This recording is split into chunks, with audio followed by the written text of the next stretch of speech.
안녕하세요. 뉴스와 사람들입니다. 9일 조선일보는 단독 공소청 검사들의 보안 수사권 허용이라는 기사를 내는데 정부가 공소청 소속 검사들에게 사실상 보안 수사권을 허용하는 쪽으로 가닥을 잡았다는 것이고, 국무총리 산하 검찰개혁 추진단은 이러한 내용을 담은 중수청 공소청 설치법 정부안을 다음 주 중 발표할 예정이라고 보도합니다. 이에 검찰개혁 추진단은 즉각 보도 해명 자료를 내는데 공소청 검사의 보안 수사권을 허용한다는 보도는 전혀 사실이 아니라고 밝혔습니다.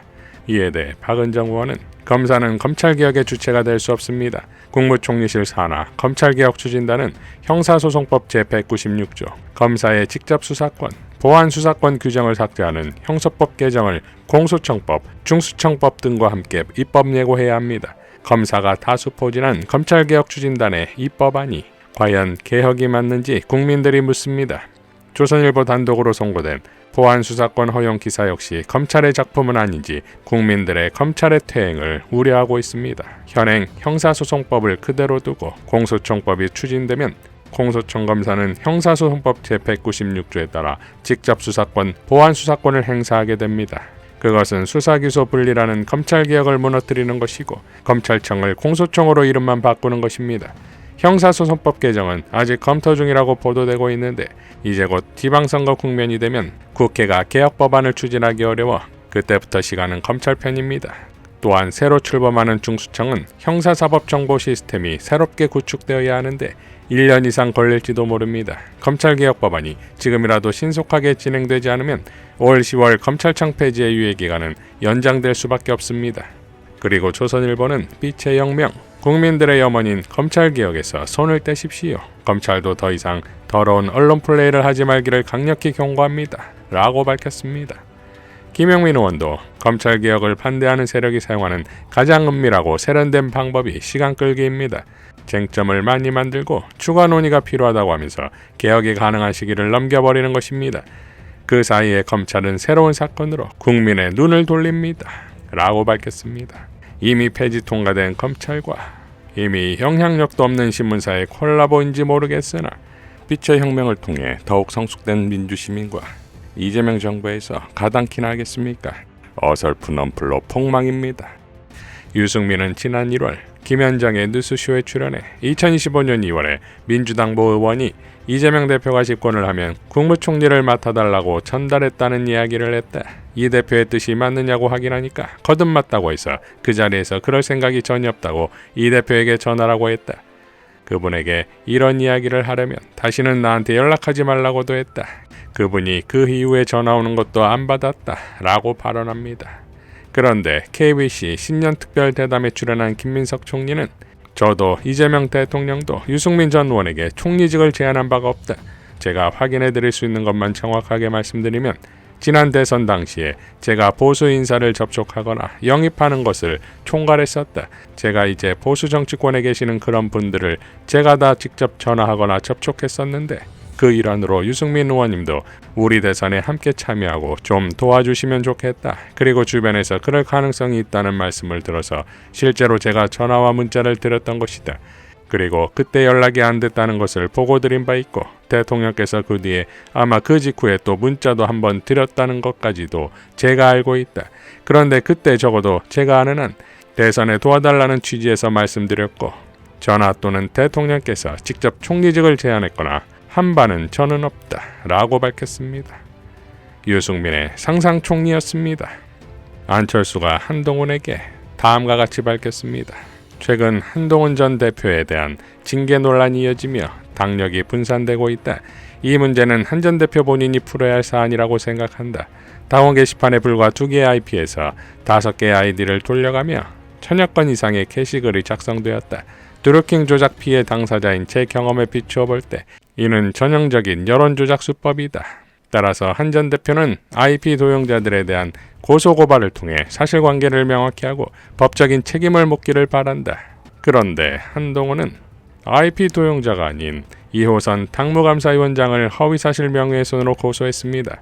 지난 12월 31일 2호선 위원장은 한동훈이 고소하려 한다는 기자들의 질문에 이렇게 밝혔었지요. 공과사를 구분하지 못하고 있다. 이번 조사는 당무감사위원회라는 당의 공식기구가 당원 당규에 따라 수행한 것이다. 위원회의 공적 행위를 위원장 개인에 대한 형사고소로 대응하겠다는 것은 공과 사의 구분이 안 되는 것이다. 정당한 불복 절차가 있다.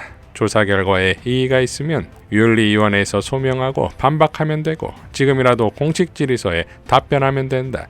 이런 정당한 절차는 무시하고 개인 고소부터 운운하여 본질을 왜곡하고 여론의 관심을 다른 곳으로 돌리려는 의도는 이해하나 매우 부적절하다. 법률 의견서 때와 똑같은 패턴이다.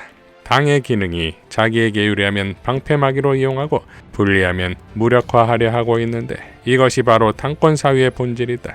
이 사건은 당원 게시판 게시보다 이것이 더 큰 문제이고 당을 위험에 빠뜨린 행위다. 메신저를 공격하는 유치한 전략이다. 메시지가 불편하면 메신저를 공격하는 것은 가장 고전적인 논점 회피다. 위원장을 고소한다고 댓글 기록, 2개의 IP 집중 접속 기록이 사라지나 당에 법률 대리인을 내세워 사실상 당은 위험에 빠뜨리고 자신은 보호하려는 사건 은폐와 당권 사유와 문제가 없어지는가. 이어 장해찬도 정치검사 2개의 법꾸라지 기질로 2호선 위원장을 고소해봤자 2개의 IP에서 5개의 가족명의 글이 1000개 이상 작성됐다는 사실은 변하지 않습니다. 오죽하면 안철수 의원도 명백한 여론 조작이라고 하겠습니까? 윤석열 대통령과 김건희 여사의 충실한 스태프였던 한동훈 씨, 인생 그렇게 비겁하게 잔머리 굴리며 살지 말고 자신 있으면 장해찬부터 직접 고소하십시오. 라고 밝혔습니다.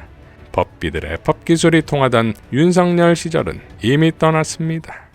정청래 대표는 장동혁이 당명을 변경하겠다고 하자 다음과 같이 밝혔습니다. 당명을 변경하겠다고 합니다. 당명 변경이야 국민의힘 소관 상황이겠죠.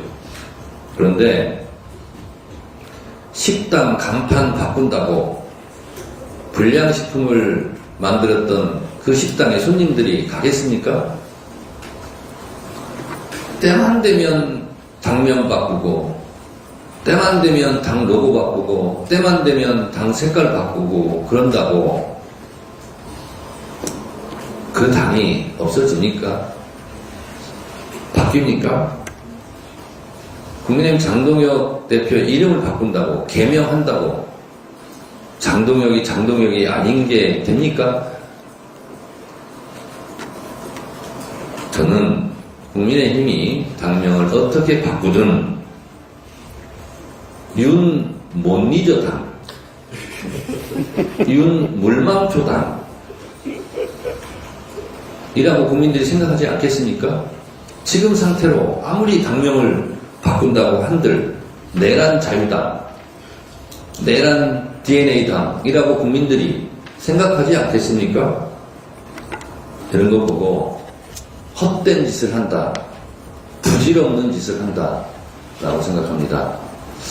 당명을 바꾸기 전에 당의 체질을 바꾸십시오. 당명을 바꾸기 전에 당의 내란 연루자들과 손절하십시오. 내란 옹호 세력과 단절하십시오. 그것이 당명을 바꾸는 것보다 더 시급한 일이지 않겠는가 라고 저는 생각합니다. 윤버지당은 어떻습니까? 이상 뉴스와 사람들이었습니다. 시청해 주셔서 감사드립니다.